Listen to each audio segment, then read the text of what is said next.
Jake Morrison stood at the bridge window of his ship watching the stars that had become his prison.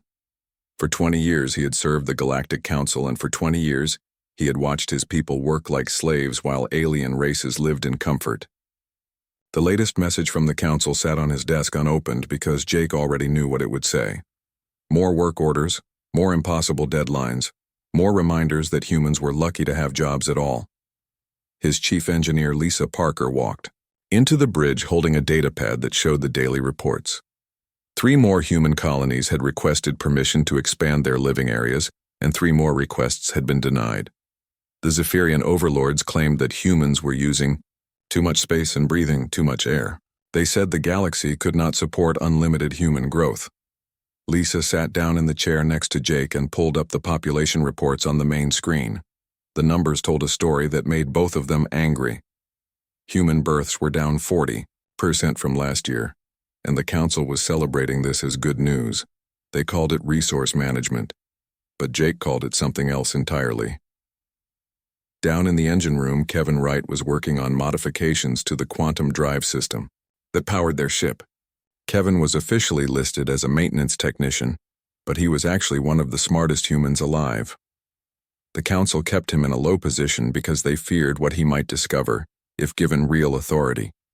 What they did not know was that Kevin had been making his own discoveries in secret. For months, Kevin had been studying the quantum fold technology that made faster than light travel possible. The official records claimed this technology was ancient Zephyrian science that humans were too primitive to understand. But Kevin had found something interesting in the old Earth archives that survived the first contact wars. The mathematical principles behind quantum folding had been discovered by a human scientist named Elena Vasquez in the year 2157. The implications were staggering. If humans had invented the technology that powered galactic civilization, then everything the Council had told them was a lie. Kevin had spent weeks double-checking his research, and every test confirmed the same conclusion. The aliens had stolen human technology and then enslaved the people who created it. Jake opened the message from the Council and read the familiar demands. Human breeding permits were being reduced again. Food rations were being cut to make room for a new ethereal colony ship. 3 more human worlds were being converted to mining operations, and their populations would be relocated to work camps. The message ended with the usual reminder that humans should be grateful for the Council's protection and guidance. It suggested that any complaints about living conditions showed ingratitude and lack of proper respect for their alien benefactors. Jake had read similar messages thousands of times, but today something inside him snapped. Lisa watched Jake read the message and saw his expression change from resignation to anger, to something that looked almost like relief. She had worked with Jake long enough to recognize that look. It was the expression of a man who had finally made a decision that had been building inside him for years. Jake stood up and walked to the communication console. He opened a secure channel that connected to every human ship, station, and colony in the known galaxy. The network had been built by humans to maintain Council infrastructure, but Jake was about to use it for something entirely different. Kevin Wright felt his tablet buzz with an incoming priority message. He looked around the engine room to make sure he was alone before opening the encrypted text. The message was short, but it changed everything. Jake Morrison was calling for an immediate meeting of all senior human personnel, and the subject line read, Emergency Protocol 7. Protocol 7 was something they had discussed in private meetings but never thought they would actually implement. It was the plan for a complete human withdrawal from galactic civilization. Every human engineer, technician, pilot, and worker would stop their current assignments and return to human-controlled space. The aliens would be left to maintain their own technology without human help. Lisa received the same message and felt her heart racing as she read the details. The plan was elegant in its simplicity. Humans would complete their current work assignments to avoid immediate suspicion, but they would also begin subtle modifications to every system they maintained. These changes would ensure that alien technology would function normally for a few weeks after the humans left, but then begin failing in ways that could not be easily repaired. The beauty of the plan was that it required no violence and no dramatic confrontations. Humans would simply stop showing up for work. They would pack their belongings, board their ships, and leave for territories that the Council had always considered too dangerous or worthless to explore.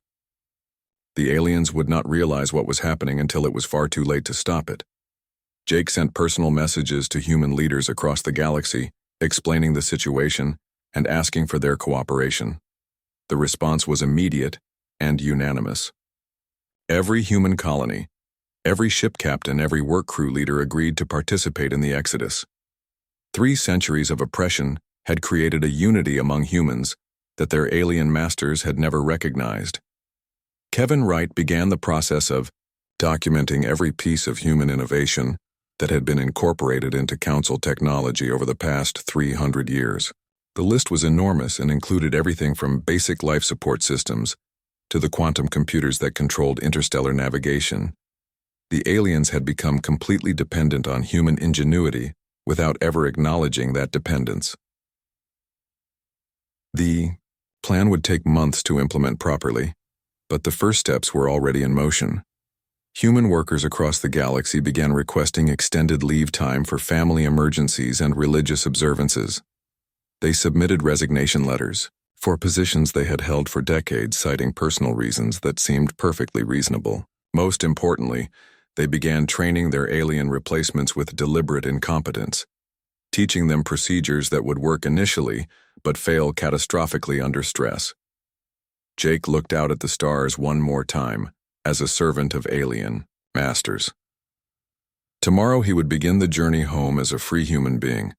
The galaxy was about to learn what happened when you treated your most valuable people as your least important citizens. The lesson would be expensive and it would be permanent. Kevin Wright worked through the night in his laboratory hidden deep within the research vessel Frontier. The quantum analysis equipment hummed quietly as it processed the final calculations that would change everything. For 6 months he had been secretly studying the fundamental technology that powered galactic civilization, and his discoveries were more shocking than anyone could have imagined. The quantum fold drives that moved ships across vast distances were not ancient alien technology as the Council claimed. Every equation, every principle, every breakthrough that made faster than light travel possible had originated from human scientists working on Earth in the 22nd century. The aliens had simply stolen the research and claimed it as their own ancient wisdom. Kevin pulled up the original research files that had been hidden in the deepest archives of human space. Dr. Elena Vasquez had published her groundbreaking work on quantum folding mechanics in 2157, 43 years before first contact with the Zephyrians. Her theories had been considered impossible by most human scientists at the time, but her mathematics were flawless. The historical records told a disturbing story. When the Zephyrians arrived at Earth, they had claimed to be peaceful explorers sharing their advanced technology with primitive humans. In reality, they had come specifically to find Dr. Vasquez and steal her research. The war that followed was not about territory or resources, but about covering up the greatest theft in galactic history. Lisa Parker received Kevin's research data, while coordinating the largest logistical operation humanity had ever attempted. Across 1,200 worlds, human workers were preparing for their final shifts. The operation required perfect timing and absolute secrecy, because any early discovery would allow the aliens to stop the exodus before it could begin. The plan was working better than anyone had dared hope. Human workers were completing their assigned tasks with typical thoroughness, ensuring that nothing would fail immediately after their departure. But they were also implementing subtle modifications that would only reveal themselves weeks or months later, when human expertise was no longer available to fix problems. At the Centauri mining station, Chief Technician Bob Martinez finished installing new safety protocols in the automated extraction systems. The protocols would function perfectly for exactly 37 days before triggering a complete shutdown that could only be reversed by someone who understood both human and Zephyrian programming languages. Since humans were the only species that had bothered to learn alien coding systems, the station would remain offline until human technicians returned to fix it. Similar modifications were being made to critical systems throughout Council space. Communication networks were receiving updates that would cause cascading failures if not maintained by personnel who understood the underlying human-designed architecture. Life support systems were being adjusted to require manual interventions that only human engineers knew how to perform. The Council barely noticed the early signs of the exodus because humans had been careful to make their departure seem gradual and normal. When the human crew of the Vorthak Crystal Garden submitted resignation notices, the crystalline overseers assumed it was a labor negotiation tactic. When human colony ship Endeavour failed to arrive at its scheduled destination, the ethereal controllers assumed mechanical failure. Jake Morrison stood on the bridge of his ship watching the last human transport depart from Kepler Station. The station had been humanity's largest population center outside of Earth itself, but now it was empty except for a few automated systems and a single message beacon. The beacon would activate in 30 days to inform the Council that humanity had left their service permanently. The human exodus was not a panicked flight, but a carefully orchestrated migration. Every ship, every family, every piece of essential equipment was accounted for and assigned to specific convoy groups. The humans were not just leaving Council space, but traveling to predetermined coordinates where they would establish new colonies far beyond alien reach. Kevin Wright had discovered more than just the truth about quantum fold technology. His research had revealed the existence of stable wormhole networks that connected to galaxies beyond the Council's knowledge. These networks had been mapped by human deep space explorers decades earlier, but the information had been classified to prevent alien exploitation. The destination coordinates led to virgin star systems where humanity could build a new civilization without alien interference. The systems contained everything humans needed, including habitable planets, abundant resources, and natural phenomena that would mask their presence from Council sensors.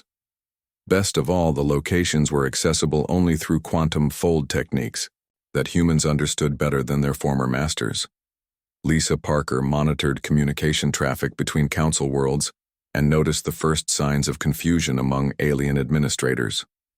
Maintenance requests were backing up at spaceports across Zephyrian territory because human technicians were not responding to work orders.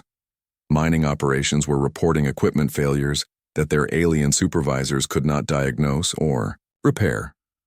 The pattern was becoming visible to anyone who knew what to look for, but the aliens were still assuming that each incident was an isolated problem. They had become so accustomed to human competence that they could not imagine their entire technological infrastructure depended on human knowledge and maintenance.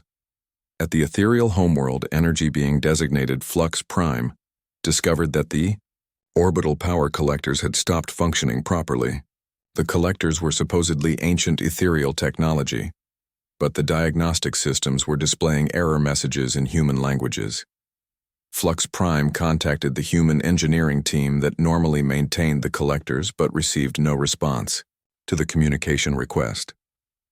Similar problems were emerging across Council space as systems that had functioned reliably for centuries began experiencing mysterious failures. The failures seemed random and unconnected, but they all shared one common factor. They required human expertise to diagnose and repair. Jake Morrison opened a final communication channel to Council headquarters as his fleet prepared to enter the HFY wormhole network that would take them beyond alien reach. The message was brief and professional, explaining that humanity was terminating its employment contracts with the Galactic Council and would not be available for future work assignments. The message did not mention the systematic modifications that humans had made to Council technology, or the fact that major system failures would begin occurring within weeks. It simply stated that humans had decided to pursue opportunities elsewhere and thanked the Council for the educational experience. Kevin Wright activated the quantum fold drives that would carry humanity to their new home among the stars. The drives performed flawlessly because they were based on human science that humans had never stopped improving and refining. As the ships disappeared into folded space, the galaxy began its transformation from a place where humans served aliens to a place where humans were free to become whatever they chose to be. The Great Silence had begun, and nothing would ever be the same. Ambassador Kethvar of the Zephyrian High Command materialized in the Emergency Council chambers with his telepathic projections radiating barely controlled panic. The massive crystalline hall that had hosted peaceful diplomatic sessions for 3 centuries now echoed with urgent alarms and frantic alien voices as the galaxy's most powerful leaders faced their first real crisis in living memory. The Outer Rim defense grid had gone completely dark 6 hours earlier. The network of automated sensors and weapon platforms that protected Council space from unknown threats had simply stopped responding to all commands. Initial reports suggested a massive cyber attack, but investigation teams found no evidence of hostile intrusion or sabotage. High Crystalline Zexthera shifted her massive form on the speaker's platform, her translucent body flickering with agitation as she addressed the assembled delegates. The transgalactic communication network was experiencing cascading failures that threatened to isolate entire star systems from the rest of civilization. Trade routes that had functioned smoothly for over 1,000 years were breaking down, as automated traffic control systems failed without warning. The ethereal representative, designated as Prime Consciousness, floated above the chamber in a shimmering energy form that pulsed with frustrated confusion. Their energy-based civilization depended entirely on the orbital power collectors that channeled stellar radiation into usable forms, but these ancient systems were now displaying error messages in incomprehensible human script. Kethvar projected his thoughts directly into the minds of every delegate present, sharing the growing list of critical system failures that were crippling Council operations across known space. Mining stations were shutting down because their extraction equipment required maintenance procedures that no one could understand. Spaceports were closing because their traffic control systems needed repairs that their alien operators could not perform. The pattern was becoming impossible to ignore, but none of the Council leaders wanted to acknowledge what it meant. For 3 centuries, they had treated humans as expendable servants whose only value was their ability to perform menial tasks that more advanced species found beneath their dignity. The possibility that their entire civilization depended on human knowledge was too humiliating to accept. Defense Minister Vrex of the Korthan Empire stood to address the chamber, with his 4 arms gesturing emphatically as he spoke. The military had conducted extensive analysis of the system failures and found clear evidence of deliberate sabotage designed to cripple Council infrastructure. He demanded immediate action to locate the human terrorists responsible for these attacks and bring them to justice. The analysis was interrupted by the arrival of an unexpected guest. Commander Ryan Blake entered the chamber flanked by Council, security forces, his human form looking impossibly small among the massive alien delegates. Ryan had volunteered to remain behind as a liaison when the exodus began, knowing he might never see his family again, but believing that someone needed to help the aliens understand what was happening. Ryan walked calmly to the center of the chamber and requested permission to address the Council. His presence created a stir among the delegates because humans were normally forbidden from entering the sacred chambers except as maintenance workers or servants. The fact that a human was being allowed to speak directly to the Council leadership was unprecedented. Kethvar granted permission for Ryan to speak because the Zephyrians desperately needed information about the system failures, and Ryan was the only human still available to provide answers. The telepathic ambassador scanned Ryan's surface thoughts and found no deception or hostile intent, only a deep sadness and resignation that seemed to encompass his entire emotional state. Ryan began by explaining that the humans had not launched any attacks against Council technology. The system failures were occurring because human workers were no longer available to maintain equipment that had been designed by human engineers and modified by human technicians over the course of 3 centuries. The aliens had become completely dependent on human expertise without ever realizing that dependence. The revelation sent shockwaves through the assembled delegates as they began to understand the true scope of their problem. Every piece of technology that they considered to be ancient alien science had actually been improved and maintained by human workers who understood both the original design principles and the countless modifications that had been made over time. High Crystalline Zexthera demanded to know why the humans had never informed the Council about their technological contributions.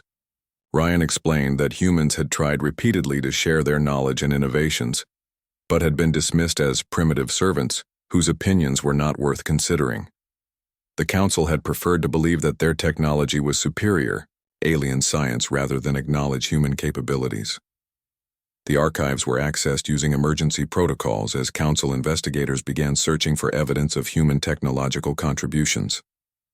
The security systems that normally protected these records had mysteriously failed, allowing unrestricted access to documents that had been classified for centuries. What they found confirmed Ryan's statements and revealed the magnitude of their deception. Document after document showed human innovations being credited to alien scientists. Breakthrough discoveries made by human researchers were listed as ancient Zephyrian knowledge. Engineering improvements designed by human technicians were attributed to crystalline Vorthak genius. The systematic theft of human intellectual property had been going on since first contact and involved every major technological advance in Council space. Defense Minister Vrex accused Ryan of lying about human capabilities because it was impossible for primitive humans to have created the sophisticated technology that powered galactic civilization. Ryan responded by activating a portable holographic projector that displayed the original research papers published by Dr. Elena Vasquez in 2157, showing that quantum fold technology was entirely human in origin. The mathematical proofs were undeniable, and the historical records confirmed that Vasquez had developed her theories decades before the Zephyrians arrived at Earth. The aliens had not shared their advanced technology with primitive humans as they claimed, but had instead stolen human innovations and used them to establish their technological supremacy over other species. Prime consciousness demanded to know where the humans had gone and whether they could be convinced to return and repair the failing systems. Ryan explained that humanity had departed for regions beyond Council space and had no intention of returning to their former servant status. The exodus had been planned for years and was permanent. The Council faced a choice between admitting their dependence on human knowledge or watching their civilization collapse as critical systems continued failing.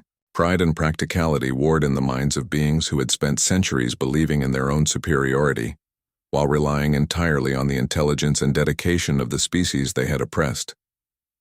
Kethavar asked Ryan what it would take to convince humanity to return and restore the failing infrastructure. The answer was simple but unacceptable to most of the Council delegates. Humans would only consider returning if they were granted full Council membership, equal status with all alien species, and acknowledgement of their technological contributions to galactic civilization. The chamber erupted in angry projections and crystalline harmonics as the alien leaders refused to consider treating humans as equals.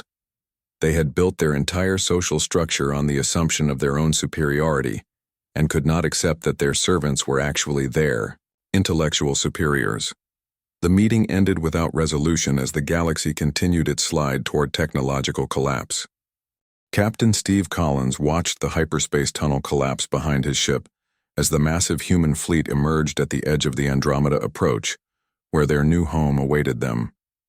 The migration convoy stretched across several light years and included every human ship station and mobile habitat that had been secretly prepared for the exodus over the past decade. This was not the desperate refugee flight that the Council expected, but a perfectly organized migration that represented the largest peaceful relocation in galactic history. Every family had been assigned specific transport schedules. Every piece of essential equipment had been cataloged and loaded. Every technical specialist knew their role in establishing humanity's new civilization. Steve activated his communication array and sent the arrival confirmation to Fleet Command. Admiral Jake Morrison responded immediately with coordinates for the fleet's final destination, a star system that appeared completely empty on Council star charts, but actually contained the infrastructure for humanity's greatest secret project. Dr. Kevin Wright initiated the startup sequence for the quantum fold gates that would establish humanity's permanent presence in their new territory. These gates were not stolen Council technology, but entirely human innovations built from scratch, using principles that the alien species had never fully understood, despite centuries of using human-improved versions of their own inferior designs. The gates opened not to existing Council space but to virgin galaxies that had been mapped by human deep space explorers and found suitable for colonization. These regions contained everything humanity needed, including habitable worlds, abundant resources, and natural barriers that would hide their presence from Council sensors for generations. Lisa Parker coordinated the deployment of prefabricated colony modules that had been secretly manufactured in hidden facilities throughout human space. The modules contained everything needed to establish self-sufficient settlements, including fusion power plants, atmospheric processors, and automated manufacturing systems that could produce tools, vehicles, and construction materials from local resources. The scale of the preparation was staggering and revealed that humanity's exodus had been planned for decades rather than months. Every human engineer who had worked on council projects had also been contributing to this secret network of facilities, technologies, and supply stockpiles that made independent human civilization possible. Jake Morrison stood on the observation deck of the flagship Enterprise, watching the first colony ships begin their descent toward New Geneva, humanity's new capital world. The planet was remarkably Earth-like, with breathable atmosphere, abundant water, and moderate climate that would support large human populations without extensive terraforming. The irony was not lost on Jake that this world had been dismissed by council surveys as worthless because it lacked the exotic energy fields that ethereal beings required, or the crystalline formations that Vorthak civilization needed.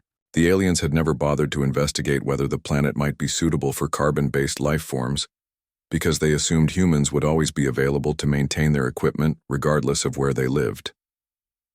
Kevin Wright activated the deep space communication network that connected New Geneva to hidden human facilities scattered throughout the galaxy.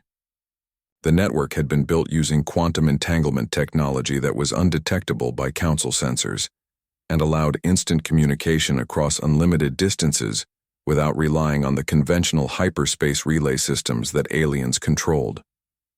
The communication network revealed the true scope of humanity's secret preparations. Research stations in the galactic void had been developing new technologies for decades. Mining operations in asteroid fields had been stockpiling rare elements needed for advanced manufacturing. Agricultural colonies had been perfecting closed-loop food production systems that could support millions of people in space habitats. Most importantly, contact teams had been establishing relationships with non-council species that had been ignored or oppressed by the major galactic powers. These species were eager to trade with humans and learn human technologies that offered alternatives to dependence on council infrastructure. Lisa Parker received reports from colony teams across dozens of star systems as humanity began the process of establishing their new civilization.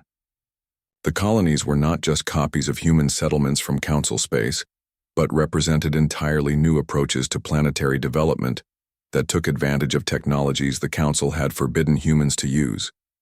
The atmospheric processors were working at efficiency levels that surpassed anything achieved in council space, because they incorporated improvements that human engineers had developed but never been allowed to implement.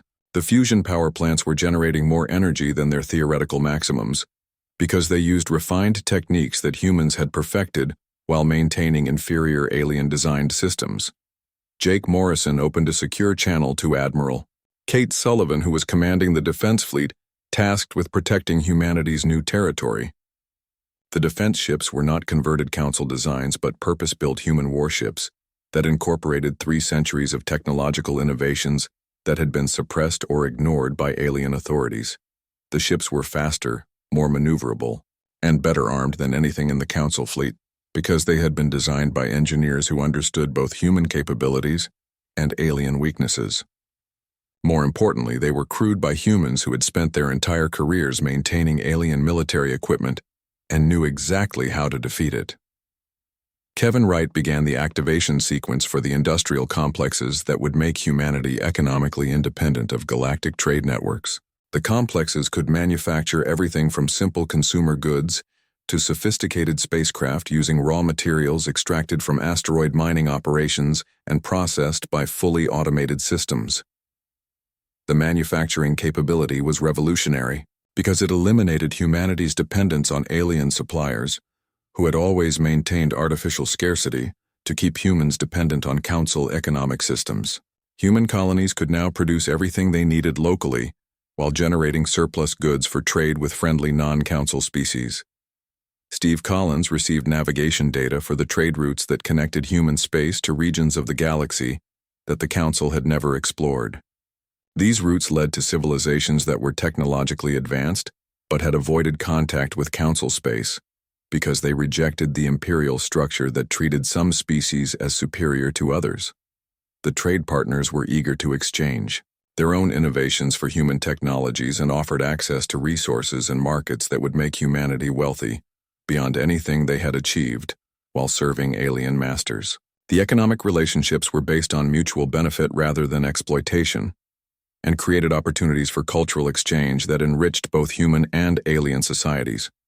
Jake Morrison stood before the newly activated holographic display that showed the current status of humanity's new civilization. 47 colony worlds were now online with their basic infrastructure functioning perfectly. Deep space mining operations were extracting rare elements at unprecedented rates. Research facilities were developing technologies that would have been impossible under council restrictions. Most remarkably, the human population was growing rapidly. For the first time in centuries, as families were free to have children without requesting permission from alien bureaucrats. The birth rate had increased by 300% in just the first 6 months after the Exodus, as humans celebrated their freedom by building the families that had been denied to them under alien rule. The message that Jake sent to Council Space was transmitted through their own communication systems using access codes that human technicians had installed during routine maintenance operations. The message was broadcast simultaneously to every world, every station, and every ship in Council territory, so that every alien would understand what humanity had achieved. The message was simple but devastating in its implications. Humanity had not just escaped from alien oppression, but had built a superior civilization that offered everything the Council claimed to provide without the corruption, exploitation, and artificial limitations that characterized alien rule. 1 year after humanity's departure, the Galactic Council faced a civilization in total collapse as the last functional quantum fold gate shut down permanently due to cascade failures in the human-designed control systems. Ambassador Kethvar stood in what had once been the Grand Council chamber, now lit only by emergency power cells because the main fusion reactors had failed months earlier, without human technicians to maintain them. The statistics were devastating beyond anything the Council had imagined possible. Interstellar trade had decreased by 90% because merchant ships could no longer navigate safely through space lanes that required constant adjustment by human traffic controllers. Colony worlds were going dark as their life support systems failed, without the routine maintenance that human engineers had provided for centuries. High crystalline Zexthara had not communicated with the Council for weeks because the quantum resonance networks that allowed Vorthak long-distance telepathy had become unreliable without human technicians who understood both crystalline biology and electronic engineering. The crystalline beings were effectively isolated on their homeworlds, unable to coordinate their response to the crisis. The ethereal collective was experiencing even worse problems as their energy-based civilization depended entirely on the orbital power collectors that channeled stellar radiation into forms that could sustain their consciousness. Without human maintenance, these collectors were failing at an accelerating rate, forcing thousands of ethereal beings to enter emergency hibernation to conserve their life energy.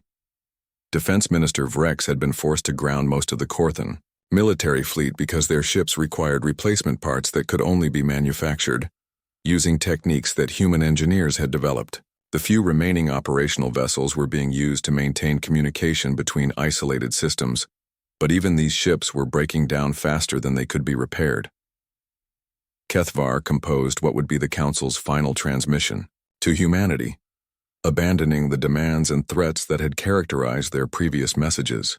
The communication was simple and desperate, offering humanity full Council membership, equal voting rights, and acknowledgement of their technological contributions in exchange for their return to repair the failing infrastructure. The response came not from humanity's political leadership, but from an unexpected source. Dr. Elena Vasquez appeared on the communication screen, her 93-year-old face showing the wisdom and determination that had made her the greatest scientific mind of her generation. Behind her, the transparent walls of her office revealed the thriving city that had become humanity's new capital. Elena spoke with quiet authority as she addressed the alien leaders who had spent centuries claiming credit for her discoveries. She explained that humanity had no interest in returning to their former status as servants and maintainers of alien equipment. They had built something better than the Council had ever achieved, and they would not abandon it to rescue their former oppressors from the consequences of their own arrogance. The view through Elena's office window showed a civilization that surpassed everything the Council had built in their 1,000-year history. Cities floated in perfect harmony with their natural environments using gravitational manipulation technology that humans had developed in secret. Ships moved through space as easily as fish through water, powered by fusion drives that were more efficient than anything the aliens had ever imagined. Most remarkably, the human colonies showed evidence of successful integration with dozens of non-Council species that had chosen to join human civilization rather than remain under alien rule. The integration was seamless and beneficial to all participants because it was based on mutual respect rather than the hierarchical dominance that characterized Council society. Jake Morrison had been promoted to Admiral of the Human Colonial Fleet and now commanded a defense force that was larger and more advanced than the combined military power of all Council species. The human ships were not just superior in technology, but were crewed by personnel who had intimate knowledge of alien military capabilities gained from decades of maintaining Council equipment. The defensive preparations were not driven by aggression, but by the realistic assessment that desperate alien leaders might attempt to reclaim their former human workforce through military action. Human intelligence networks within Council space reported increasing support for invasion proposals as alien civilizations continued their decline toward complete technological collapse. Elena Vasquez continued her address to the Council by offering an alternative to continued hostility. Any individual of any species who wished to join human civilization would be welcomed provided they contributed to society rather than expecting to rule over others. The offer was genuine, but came with conditions that most Council members would find impossible to accept. Refugees from Council space would be required to abandon their beliefs about species superiority and accept that humans were their technological and intellectual equals. They would need to work alongside beings they had always considered inferior and follow human leadership in areas where humans had superior knowledge and experience. The refugee program had already begun accepting applications from aliens who were willing to adapt to human social structures. Thousands of Zephyrians had abandoned their telepathic hierarchy to join human research teams, where individual creativity was valued over collective conformity. Crystalline Vorthak were discovering that their unique abilities were appreciated in human societies that celebrated diversity rather than demanding uniformity. Even some ethereal beings had chosen to join human space by accepting physical embodiment in android bodies that allowed them to interact with solid matter for the first time in their existence. The experience was transformative for beings who had always considered physical form to be primitive and limiting. Lisa Parker reported on the economic data that showed humanity's new civilization was not just surviving, but thriving beyond their most optimistic projections. Trade relationships with non-Council species had generated unprecedented prosperity, while technological innovations were advancing at rates that would have been impossible under alien restrictions. The human population was experiencing explosive growth as families celebrated their freedom by having the children that had been denied to them under Council birth restrictions. New colonies were being established at a rate of 1 per month, and each settlement represented improvements over previous designs as human engineers refined their techniques. Kevin Wright had been appointed Director of Human Technological Development and was overseeing research projects that pushed the boundaries of scientific knowledge into realms that the Council had never explored. The projects included dimensional manipulation, consciousness transfer, and artificial intelligence that surpassed the capabilities of any known species. The Council's response to Elena's offer was predictably negative, as most alien leaders refused to consider abandoning their beliefs about their own superiority. They preferred to maintain their failing civilization rather than accept human leadership in rebuilding galactic society on principles of equality and mutual respect. Commander Ryan Blake remained in Council space as humanity's final representative, helping individual aliens who chose to apply for refugee status while documenting the continued collapse of alien civilization. His reports showed that some Council species were adapting better than others to life without human support, but none were succeeding in maintaining their previous standard of living. The final irony was that the Council's attempts to keep humanity small had forced them to become something greater than anyone had imagined possible. By treating humans as servants, the aliens had created a people who needed no masters and were capable of building a civilization that welcomed all species as equals, rather than dividing them into rulers and subjects. Years passed and the old Council territories stabilized into smaller independent systems that struggled to maintain basic technology without human assistance. Some worlds succeeded in developing limited self-sufficiency, while others descended into pre-industrial conditions as their infrastructure continued to decay. In human space, exploration ships pushed deeper into unknown regions of the universe, making contact with civilizations that had never known the Council's oppressive rule. These new alliances were built on principles of mutual benefit and cultural exchange, creating a galactic community that grew stronger through diversity rather than weaker through division. The universe was vast enough for everyone, but humanity had chosen to explore the regions where freedom meant more than power, and where being human was not a limitation to overcome, but a strength to celebrate.